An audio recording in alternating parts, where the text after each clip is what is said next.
हाँ जी बच्चों, आज अमेलगमेशन का आखिरी दिन है और हम लोग ट्रांसफरी कंपनी की बुक्स में एंट्री पास करेंगे।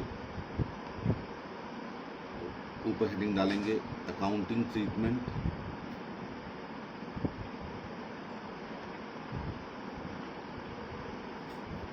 इन the books of transferee company.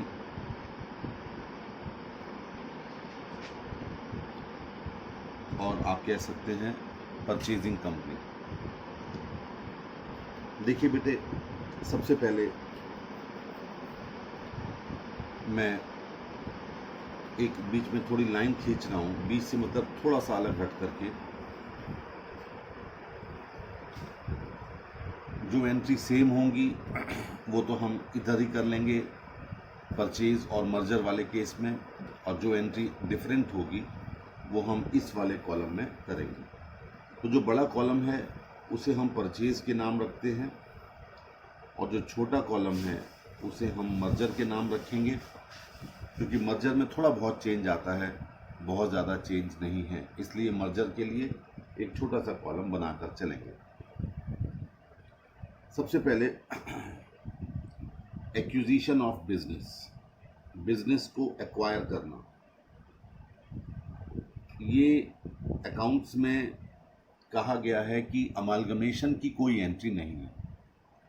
आप याद कीजिए, पार्टनरशिप में भी मैंने यही बात कही थी, यहाँ पर भी यही कह रहा हूँ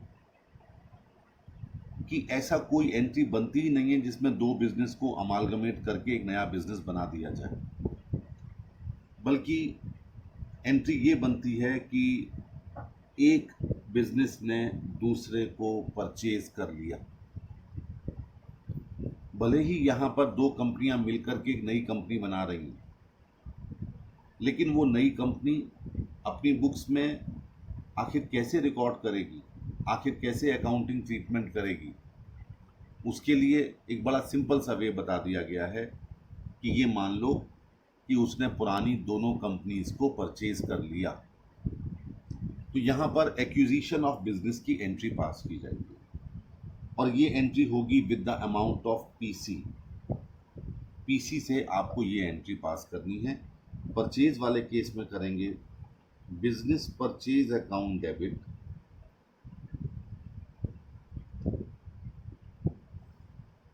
to liquidator of transferor company.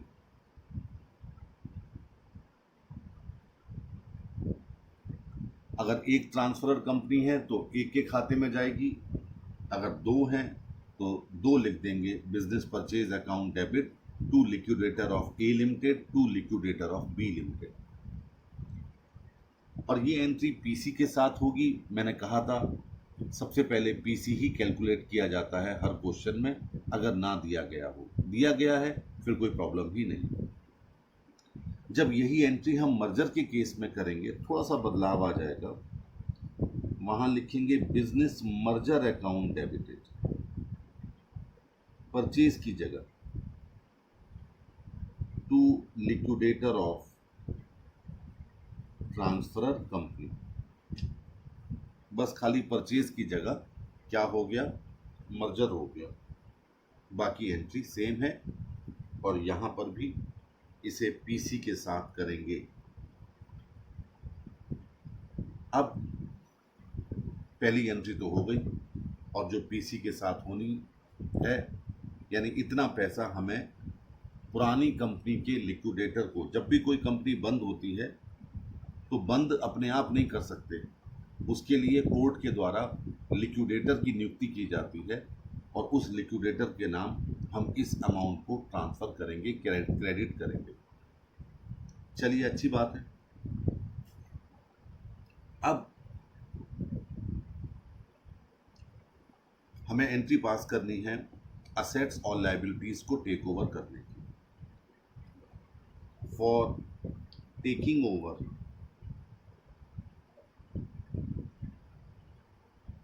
Assets and liabilities. अब देखिए, जो असेट, जो लायबिलिटी जिस जिस वैल्यू पर ली गई है, उस वैल्यू को आपने पीसी में ऐड किया होगा, लायबिलिटीज को लेस किया होगा। आप उन्हीं वैल्यूज पर परचेज वाले केस में एंट्री पास करेंगे, और अगर पीसी अधिक था तो गुडविल को डेबिट करेंगे, अगर पीसी कम था नेट असेट से तो कैपिटल रिजर्व को क्रेडिट करेंगे। ऑलरेडी मैं इस पर डिस्कशन कर चुका हूं। यानी एंट्री होगी असेट्स अकाउंट डेबिट, असेट्स के आगे लिख दीजिए इंडिविजुअली, यानी सभी असेट्स को अलग अलग खोलना होगा उसी वैल्यू पर जितने में हमने उसे ली है। अगर उसे बुक वैल्यू पर लिया था तो बुक वैल्यू को डेबिट करेंगे, अगर अग्रीड वैल्यू पर लिया था तो अग्रीड वैल्यू को डेबिट करेंगे। गुडविल अकाउंट डेबिटेड, ये कब? जब पीसी नेट असेट से अधिक होगा, with excess of PC over the net assets. To liabilities account, ये भी इंडिविजुअली दिखाई जाएंगी, ये भी उसी मूल्य पर दिखाई जाएंगी जिस मूल्य पर ली गई हैं। टू बिजनेस परचेज अकाउंट, ये तो पीसी से ही एंट्री होगी क्योंकि आपने पहले पीसी से ही बिजनेस परचेज अकाउंट को डेबिट किया था। यहाँ पर बिजनेस परचेज अकाउंट को आपने क्रेडिट कर दिया, यानी ये खाता अब बंद हो गया। टू कैपिटल रिजर्व, क्योंकि अगर गुडविल नहीं होगी तो कैपिटल रिजर्व हो सकती है, और कई बार दोनों में से कोई भी नहीं होता। कब नहीं होगा? जब नेट असेट्स पीसी होंगी। तो नेट असेट्स तो आपको हर क्वेश्चन में निकालनी ही निकालनी है, कई बार पीसी निकालने के लिए और कई बार पीसी को कंपेयर करने के लिए। आपने ये वाली एंट्री पास की। अब यही एंट्री मर्जर में थोड़ी बदल जाएगी। कैसे बदल जाएगी? बड़े ध्यान से देखिए। पहली चीज क्या चेंज आएगा? वहां गुडविल या कैपिटल रिजर्व के नाम से कोई खाता नहीं खुलता। दूसरा, वहां सभी प्रकार के रिजर्व्स ले लिए जाएंगे जो पुरानी कंपनी द्वारा अपनी बुक्स में मेंटेन किए हुए थे। नई कंपनी उन रिजर्व्स को अपनी बुक्स में रेज करेगी। किस आधार पर? देखिए जरा एंट्री, असेट्स अकाउंट डेबिटेड। अब उसी के सामने मैं एंट्री लिख रहा हूं। असेट्स वैसे ही ली जाएंगी इंडिविजुअली, गुडविल आएगी नहीं। टू लायबिलिटीज, लायबिलिटीज भी आपको इंडिविजुअली लेना है। To provision for doubtful debts, to reserves, जितने भी रिजर्व्स होंगे उन सबको आपको यहां दिखाना है। इसमें स्टैट्यूटरी रिजर्व भी होंगे और बाकी सारे रिजर्व जो पुरानी कंपनियों के खातों में खुले हुए हैं। टू बिजनेस मर्जर,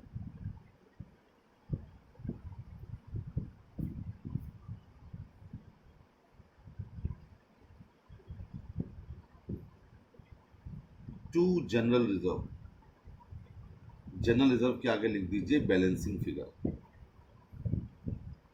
यानी बाकी सारे रिजर्व तो हम पहले ही खोल लेंगे और फिर जो बैलेंसिंग फिगर आएगी वो जनरल रिजर्व में ट्रांसफर कर देंगे। ये एंट्री बनी मर्जर के केस में। याद रखिए मैं क्या कह रहा हूं, इसमें रिजर्व्स स्टैट्यूटरी वाले भी लिए जाएंगे प्लस अदर्स भी लिए जाएंगे। यानी in case of merger record the assets, liabilities and reserves, whether statutory reserves or not, at their respective book value। यहां पर बिल्कुल मैं आपसे नहीं कहूंगा अग्रीड वैल्यू, क्योंकि मर्जर की पहली शर्त होती है कि बुक वैल्यू पर ही सभी असेट्स और लायबिलिटीज ली जाती हैं, कोई अग्रीड वैल्यू नहीं होती। बहुत सिंपल सी बात है, इस बात पर बहुत ध्यान रखना है आपको। ठीक है, चलिए अब तीसरी एंट्री की तरफ बढ़ते हैं। फॉर स्टैट्यूटरी रिजर्व,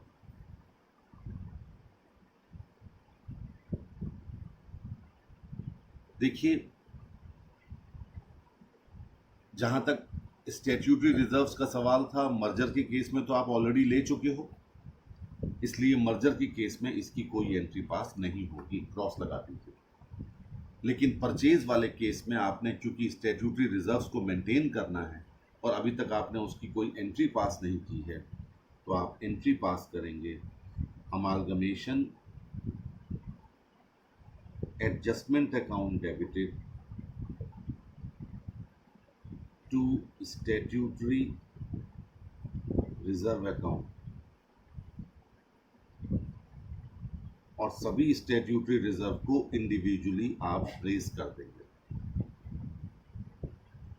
सभी स्टैट्यूटरी रिजर्व को आप इंडिविजुअली रेज कर देंगे। ये स्टैट्यूटरी रिजर्व्स के लिए आपने एंट्री पास कर दी, और ये statutory reserves reserves and surplus वाले कॉलम में आएंगे जब नई कंपनी की बैलेंस शीट बनेगी। और अमालगमेशन एडजस्टमेंट मिसलेनियस एक्सपेंडिचर के नाम से असेट साइड में आता है, लेकिन चूंकि अब मिसलेनियस एक्सपेंडिचर का कॉलम ही हटा दिया गया है नए पैटर्न के मुताबिक, तो स्टैट्यूटरी रिजर्व पॉजिटिव फिगर में आएगा reserves and surplus liability side, और अमालगमेशन एडजस्टमेंट नेगेटिव अमाउंट के तौर पर, माइनस के तौर पर रिजर्व्स एंड सरप्लस में ही आएगा। यानी इसका फिर बैलेंस शीट के टोटल पर कोई प्रभाव नहीं पड़ेगा, बस खाली स्टैट्यूटरी रिजर्व्स के खाते खुल जाएंगे। अब अगली बार आती है पेमेंट ऑफ पीसी।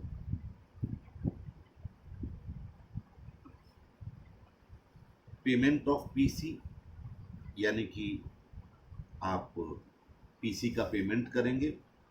एंट्री होगी liquidator of transferor company debited. अगर कोई चीज डिस्काउंट पर इशू की गई है तो discount on issue of shares account debited.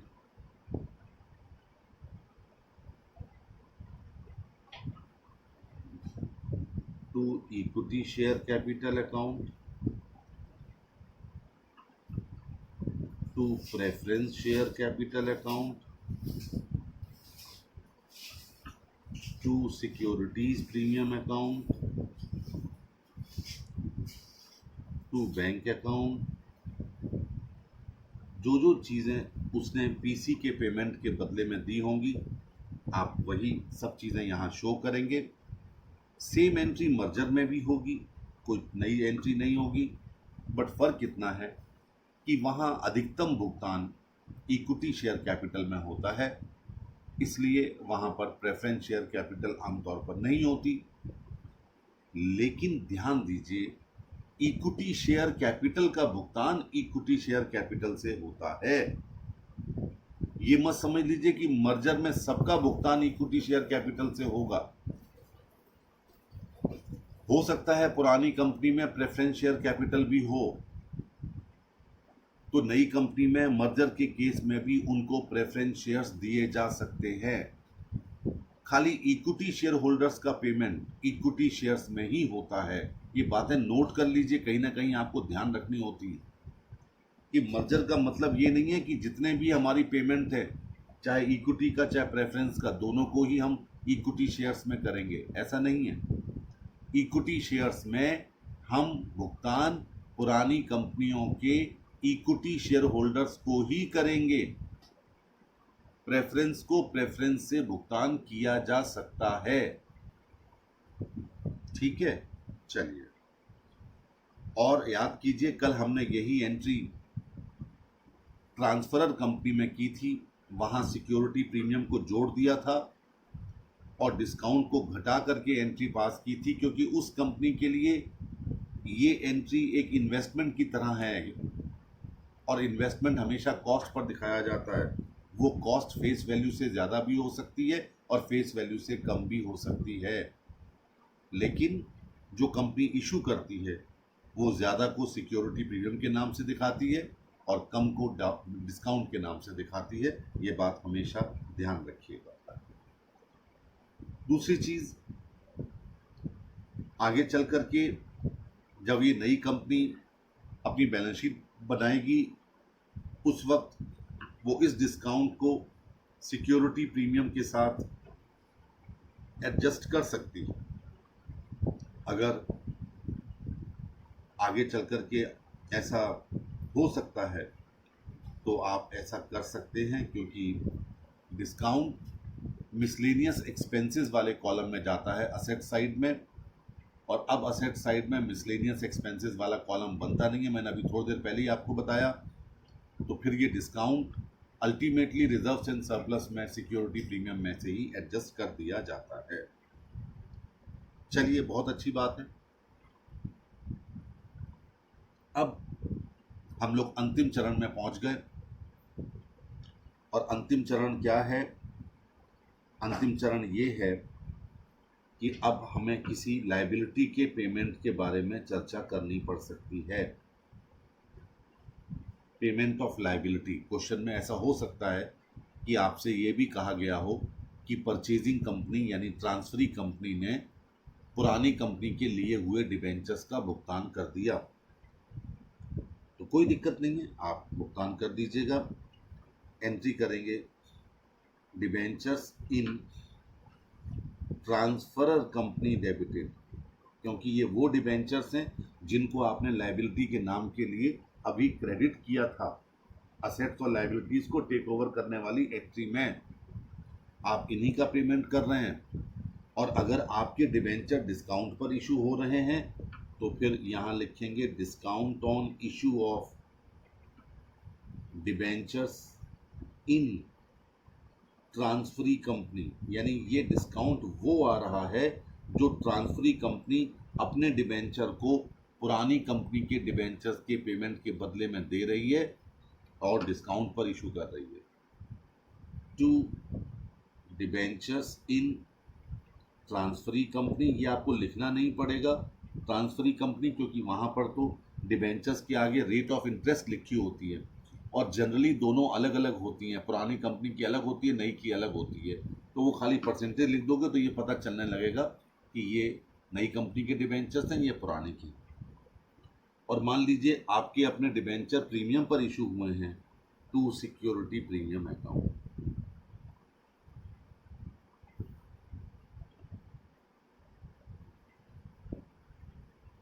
ठीक हो गया।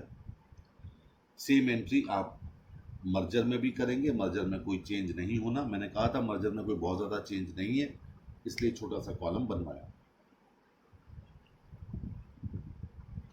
अब कई बार परचेजिंग कंपनी यानी ट्रांसफरी कंपनी ट्रांसफरर कंपनी के लिक्विडेशन के खर्चे भी पे करती है।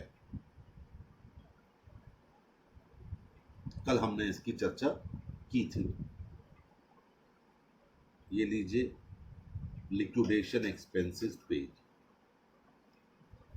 परचेज में हम एंट्री पास करेंगे goodwill account debited to bank.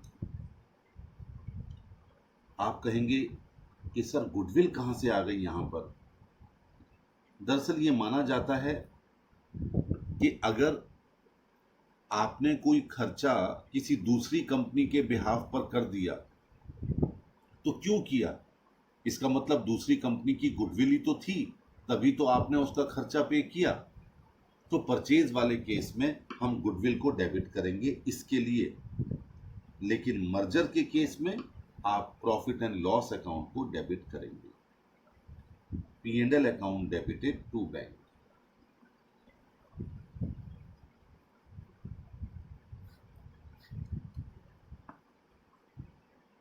P&L account debited to bank, ये एंट्री होगी liquidation expenses paid by the transferee company for the transferor company. देखिए, कॉमन एंट्रीज तो कंप्लीट हो गई in the books of transferee company. Entries कम होती हैं, इसलिए जब क्वेश्चन एग्जाम में आता है तो ट्रांसफरी कंपनी की बुक्स में अगर एंट्री करने को आएंगी तो साथ में बैलेंस शीट बनवाने को आती है, और अगर ट्रांसफरर कंपनी की बुक्स में आएगी तो फिर ट्रांसफरर कंपनी की ही एंट्रीज आती हैं। वहाँ फिर किसी की बैलेंस शीट बनाने को अमूमन नहीं कहा जाता। लेकिन अगर 16 नंबर का क्वेश्चन आ गया तो वहाँ पर वो एंट्री करवा सकता है वेंडर कंपनी यानी ट्रांसफरर कंपनी की बुक में। एक ही कंपनी है तो एक ही में, और नई कंपनी की बैलेंस शीट बनवा सकता है। या कई बार लेजर अकाउंट भी बनाने को आते हैं, तो थोड़ा सा ध्यान रखकर पढ़ के उसके बाद ही आगे बढ़िए कि आखिर इस क्वेश्चन में आपसे क्या करवाया गया है। अब आप कहेंगे क्या सर चैप्टर खत्म हो गया? हाँ, लगभग खत्म हो गया। बस खाली 10 मिनट का मेरा लेक्चर और है। वो लेक्चर तब होगा जब ऐसा आएगा कि पुरानी 2 कंपनियां बंद हो रही थी और नई कंपनी बन रही थी, और पुरानी दोनों कंपनियों ने एक दूसरे के साथ कुछ ट्रांजैक्शंस किए हुए थे, जिसकी वजह से एक पुरानी कंपनी में डेटर थी दूसरी पुरानी कंपनी, और दूसरी पुरानी कंपनी में पहले वाली क्रेडिटर थी।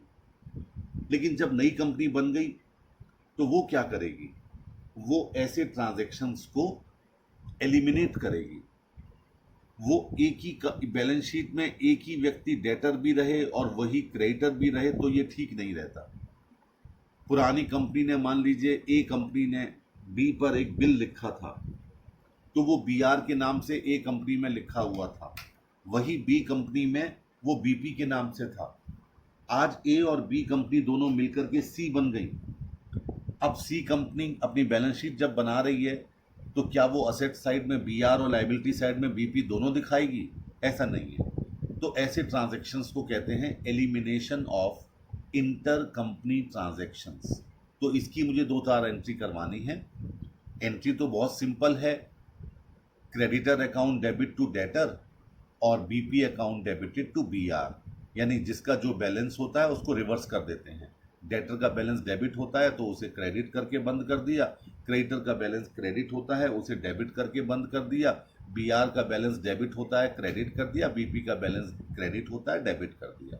बस उसमें खाली एक ही चीज़ और आएगी जिस पर हमें थोड़ी सी चर्चा करनी है, लेकिन वो चर्चा हम डिपार्टमेंटल अकाउंट्स ग्रुप 1 में ऑलरेडी कर चुके हैं। और वो होता है कि यदि कोई एक कंपनी ने दूसरी कंपनी को माल बेचा था अमालगमेशन होने से पहले, और वो माल प्रॉफिट लगा करके बेचा था, यदि दूसरी कंपनी ने वो माल पूरा का पूरा आगे बेच दिया है, फिर तो कोई टेंशन ही नहीं है।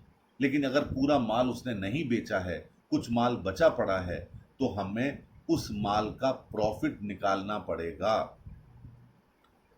क्योंकि वो माल तो प्रॉफिट पर बेचा गया था और जो कंपनी ने खरीदा था उसके पास वो अभी क्लोजिंग स्टॉक के तौर पर रखा हुआ है, वो माल पूरा बिक नहीं पाया।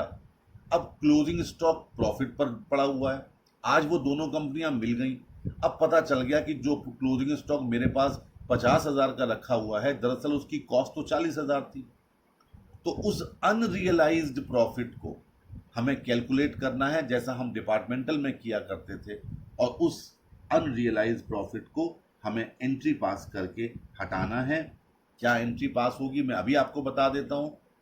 अगर परचेज होगा तो गुडविल अकाउंट डेबिट, और अगर मर्जर होगा तो P&L अकाउंट डेबिट, यानी वही एंट्री जो अभी हम लोगों ने लिक्विडेशन एक्सपेंसेस की पास की थी।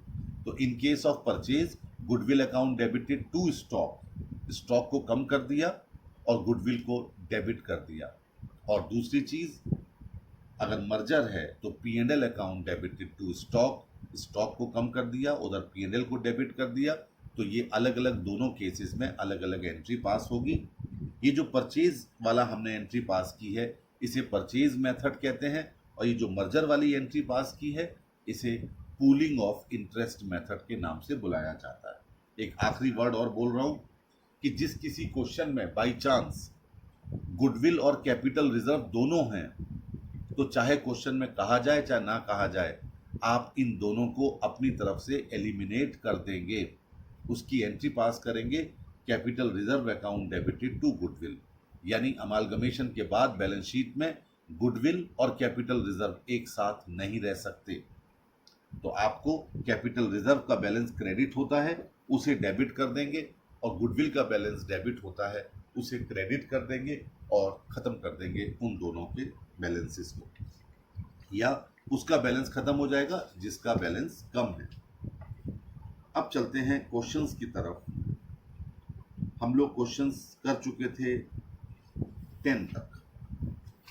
10 तक क्वेश्चंस सारे पीसी निकालने वाले थे, गुडविल कैपिटल रिजर्व निकालने वाले थे, रिजर्व्स का ट्रीटमेंट करने वाले थे, तो वो तो आसानी से हम लोगों ने कर लिए, उसमें कोई अकाउंटिंग ट्रीटमेंट नहीं था।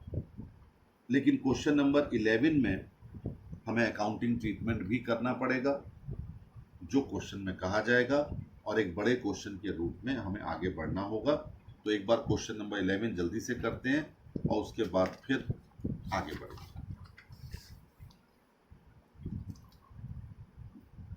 देखिए, क्वेश्चन नंबर 11 कहता है given below are the balance sheets of X limited and Y limited. दोनों कंपनी की बैलेंस शीट आपको दी गई हैं। As at 31st March 2001, at which date Y Limited was absorbed by X Limited, यानी Y Limited को X Limited ने absorb कर लिया। कंपनी को एब्जॉर्ब किया, इसका मतलब पूरे बिजनेस को ले लिया। आगे हम देखेंगे कि कोई असेट छोड़ी गई है या नहीं छोड़ी गई। कहता है एडिशनल इंफॉर्मेशन में investment of X limited and Y limited are considered worth ₹3,59,000 and ₹4,95,000 respectively. यानी ये बात गांठ बांध लीजिए कि ये मर्जर नहीं है। कोई भी असेट अगर किसी और मूल्य पर ली जा रही है, मान लो सिर्फ एक ही असेट है, तो भी वो बन जाएगा amalgamation in the nature of purchase. Question पढ़ते ही पहले ये डिसाइड किया करो कि आप एक परचेज वाला क्वेश्चन सॉल्व करने जा रहे हो या मर्जर वाला करने जा रहे हो। ये बात हमेशा ध्यान रखें। Give the journal entries in the books of X limited and Y limited and prepare the sheet of X limited after absorption in each of the following alternative cases. सब कुछ करवा लिया इसने। Case A, if the PC is to be discharged by the issue of equity shares of ₹10 each at a premium of 50 per share। गौर कीजिएगा, आपसे कहा गया कि 10 रुपए का शेयर 50 रुपए प्रीमियम पर इशू किया गया, लेकिन यहां पर कहीं ना कहीं पीसी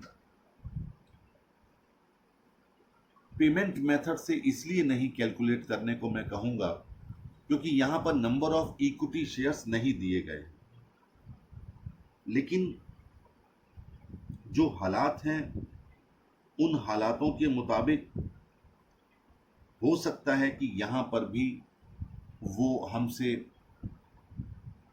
कहें कि साहब पेमेंट मेथड लगा दो, इक्वल नंबर होंगे, लेकिन हमें क्वेश्चन में दिया नहीं गया इक्वल नंबर। हम अपनी तरफ से बिना बात में मान नहीं सकते। तो मैं केस ए को नेट असेट मेथड से ही सॉल्व करूंगा पहले। एग्जाम में भी आपको यही करना है। एग्जाम में आपको बताने वाला नहीं है ना आंसर होगा।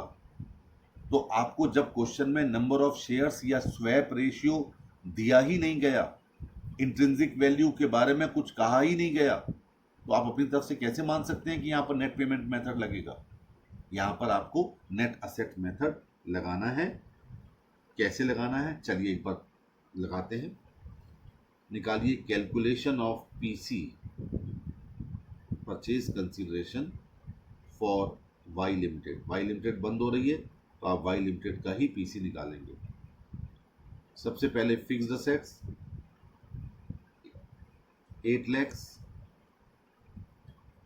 इसके बाद इन्वेस्टमेंट वाई लिमिटेड का 4,95,000 रुपए में हो गया था, तो investment 4,95,000, stock 1 lakh, debtors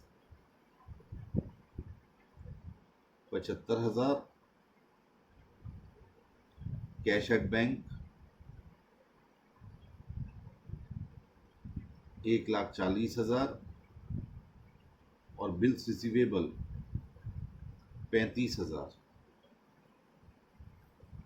total कर लीजिए इसका।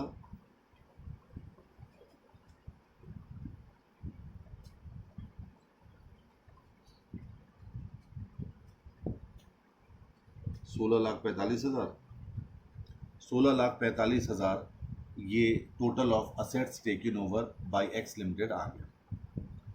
अब इसमें से लेस कर दीजिए। लायबिलिटीज के नाम पर है 12% डिबेंचर्स 1 लाख रुपए के, अंदर के कॉलम में लिख लो। क्रेडिटर्स 10,000 और बीपी 35,000, 1,45,000 आपने लेस कर दिया, 15 लाख आ गया पीसी, यही नीचे दिया गया है। यानी हमारा सोच सही थी और बुक ने भी हमें कंप्रोमाइज नहीं करने दिया। तो क्योंकि यहाँ पर number of equity shares missing थे, खाली इशू प्राइस ही तो पता था, इसीलिए आपने यहाँ पर नेट असेट मेथड लगा करके परचेज कंसीडरेशन का कैलकुलेशन कर लिया। क्लियर हो गया? बाकी बातें हम करते रहेंगे, एंट्रीज करनी थी और शीट बनानी थी, balance sheet in the books of X limited. अब आइए केस बी। फिलहाल खाली पीसी निकाल रहे हो। मैंने कहा सबसे पहले एग्जाम में क्वेश्चन केसेस में तो आएगा नहीं, एक ही केस होगा, तो सबसे पहले पीसी निकालना। Case B, if the purchase consideration is to be discharge by issue of 25,000 equity shares of ₹10 each at a premium of 50 per share। यहाँ नंबर ऑफ इक्विटी शेयर्स भी दिए गए हैं और उनका इशू प्राइस भी दिया गया है। तो यहाँ पीसी का कैलकुलेशन किस आधार पर होगा?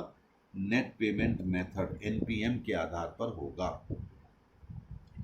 सबसे पहले इक्विटी शेयर कैपिटल 25,000 इंटू 10 यानी 2,50,000।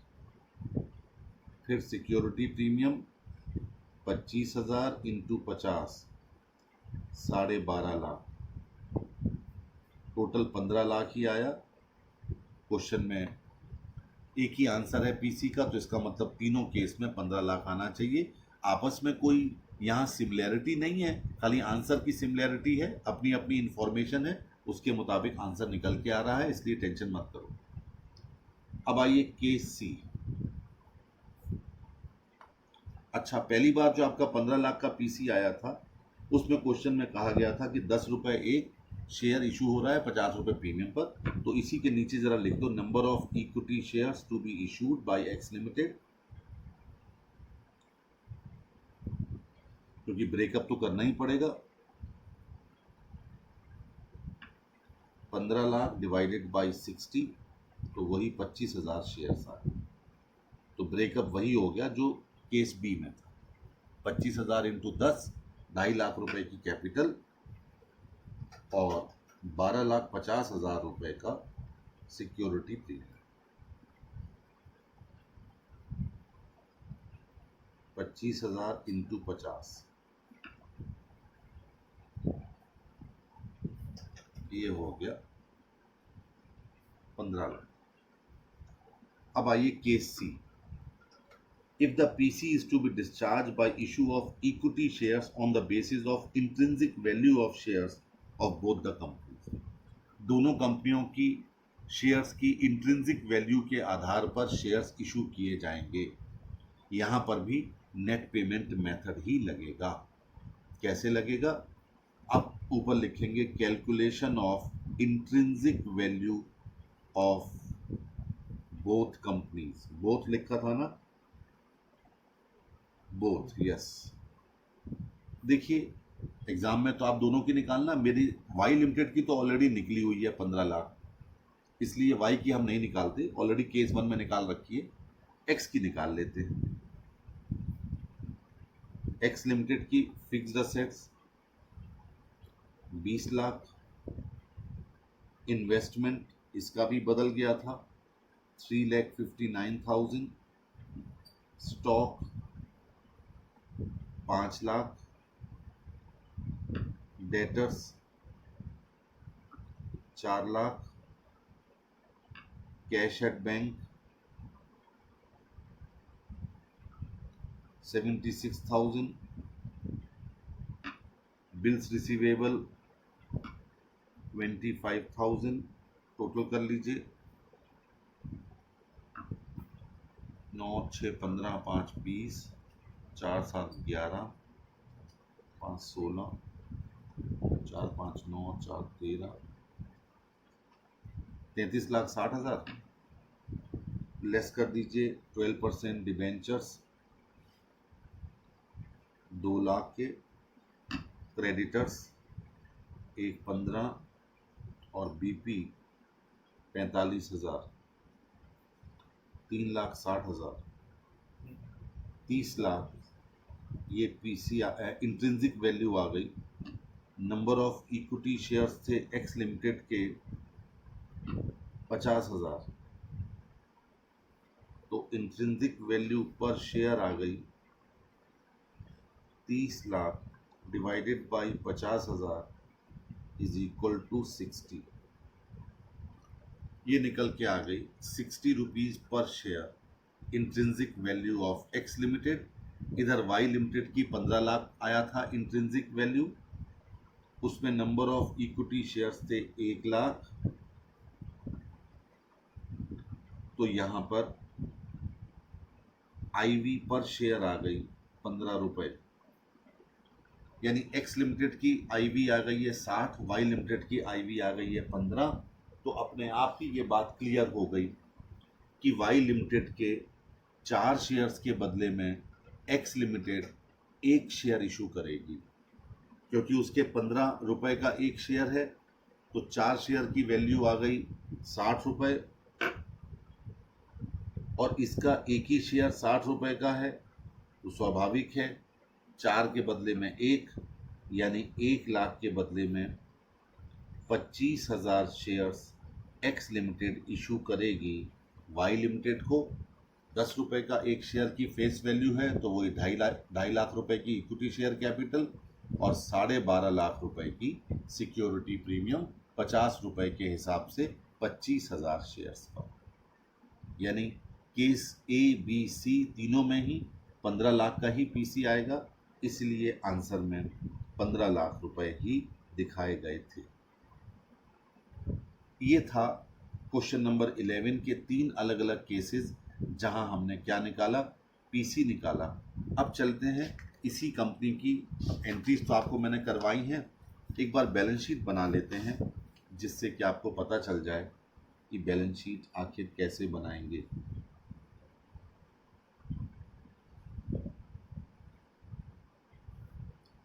सबसे ऊपर क्या लिखते हैं हम, equity and liabilities.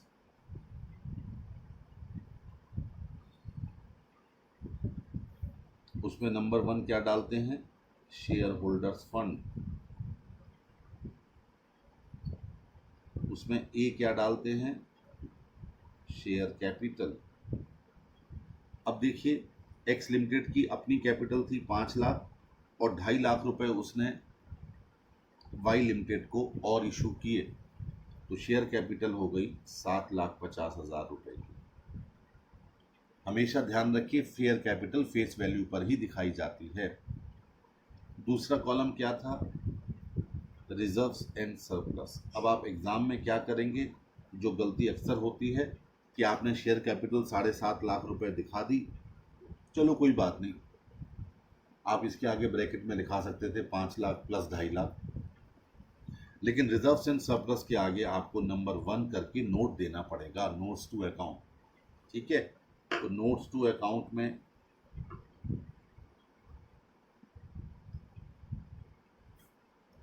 Number 1 reserves and surplus,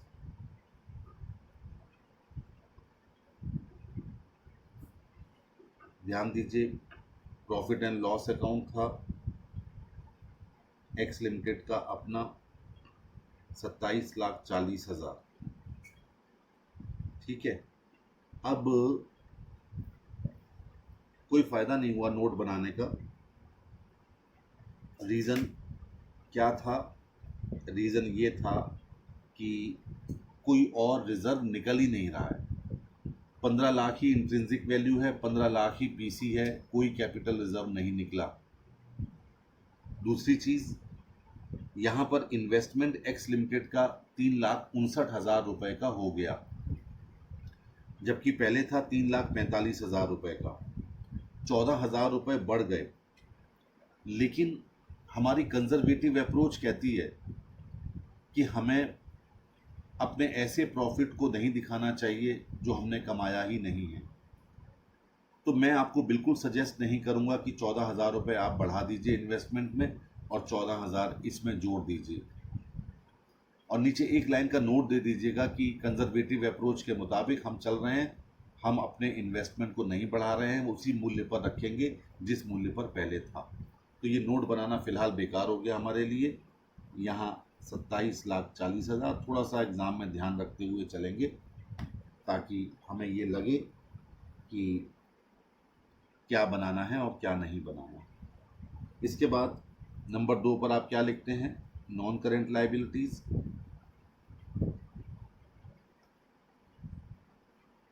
non current liabilities में 12% डिबेंचर, दोनों के ही 12% हैं, तो 3 लाख रुपए दिखा दीजिए। अच्छा, नहीं नहीं, बिल्कुल बिल्कुल सही बनाया था नोट हमने, बिल्कुल सही बनाया था, उल्लू हैं हम। इसमें सिक्योरिटी प्रीमियम भी तो आना था, क्योंकि हमने जो शेयर इशू किए थे उसमें 12.5 लाख का सिक्योरिटी प्रीमियम भी तो था।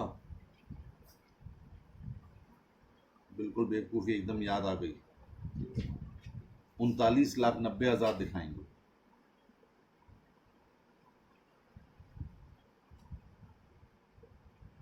$39,90,000, क्योंकि सिक्योरिटी प्रीमियम भी तो आया था। हमने जब शेयर इशू किए थे 10 रुपये वाला 60 रुपये में, तीनों केस में। अब नंबर 3 पर आ जाइए, लिखिए करेंट लायबिलिटीज़। अब यहाँ पर नाम लिखिएगा, क्या लिखेंगे? अकाउंट्स पेबल या पेबल्स लिख दीजिए और सब टोटल कर लीजिए। एक 15 और एक 60, एक 60 और 45, 2,05,000।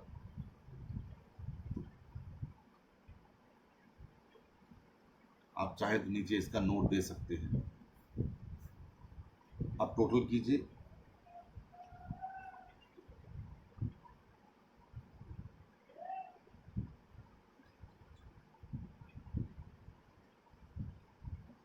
$52,45,000, 52,45,000। ये बैलेंस शीट का टोटल आ गया असेट साइड का। जितना अच्छा सा बनाएंगे बैलेंस शीट, थोड़ा सा एफर्ट करने पड़ते हैं, पूरे मार्क्स मिलते हैं। इसके बाद नंबर 2 पर आपने लिखा असेट्स। असेट्स में सबसे पहले आपने डाला फिक्स्ड असेट्स।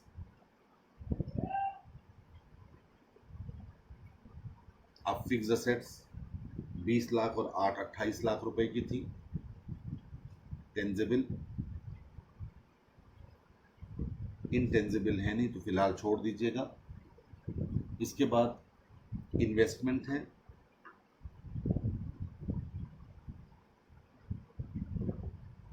इन्वेस्टमेंट आप वाई का तो बढ़ा दीजिएगा, 495 नहीं, कम हो गया था, 495 और 345 रखिए एक्स का।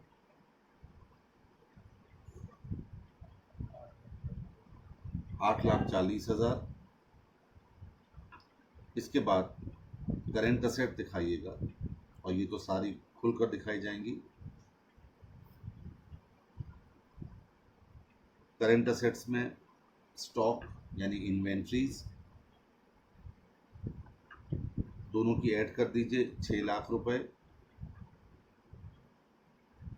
इसका नोट नहीं बनाएंगे, सभी करेंट असेट अलग अलग दिखाई जाती हैं। रिसीवेबल्स, रिसीवेबल में डेटर और बी आर दोनों के जोड़ दीजिएगा, 5,35,000।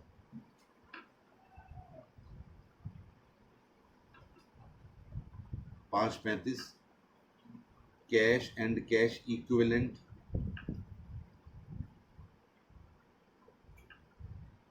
ये था 76 और 140, 2,16,000। और एक यहाँ पर ये चूँकि पुराने बैलेंस शीट के हिसाब से आंसर दिया गया है, यहाँ पर जो मिसलेनियस एक्सपेंसेस एक्स लिमिटेड का था वो आपको यहाँ रिजर्व्स एंड सरप्लस में से लेस कर देना चाहिए था, नए पैटर्न के मुताबिक। लेकिन आंसर मिलाना है तो मिसलेनियस एक्सपेंसेस को यहाँ पर हमें दिखाना पड़ेगा। खाली एक्स का, वाई से कोई मतलब नहीं है, वो तो वाई की बुक में बंद हो जाएगा। टोटल कीजिए।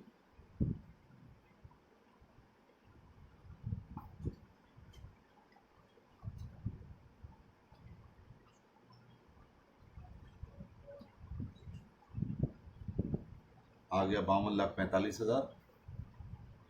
लेकिन ये तब आया जब एक कंप्रोमाइज़ किए बैठे हैं हम कि मिसलेनियस एक्सपेंडिचर एक्स लिमिटेड का हमने असेट साइड में दिखाया, जबकि वो नहीं दिखाना चाहिए। मैं बार बार कह रहा हूँ, उसे आप माइनस नेगेटिव रूप में रिजर्व्स एंड सरप्लस में से लेस कर देंगे, क्योंकि अब नए पैटर्न के मुताबिक मिसलेनियस एक्सपेंसेस का असेट साइड में कोई कॉलम नहीं बनाया जाता। और वाई लिमिटेड का तो मिसलेनियस आना ही नहीं है, क्योंकि वो तो अपनी बुक्स में क्लोज हो जाएगा। ये amalgamation in the nature of purchase है, और इसके लिए हम क्या एंट्री पास करेंगे? Equity share holders account debited to miscellaneous expenses Y limited की बुक में। ये था क्वेश्चन नंबर 11। अब अगले लेक्चर में आप चाहें तो एक क्वेश्चन, सिर्फ एक क्वेश्चन ट्राई कर सकते हैं एंट्रीज के साथ। फिर मैं एक दो क्वेश्चन अगले लेक्चर में और करवाऊंगा, फिर आपका फ्लो बनेगा, तब आप आगे करना शुरू करेंगे। That's all.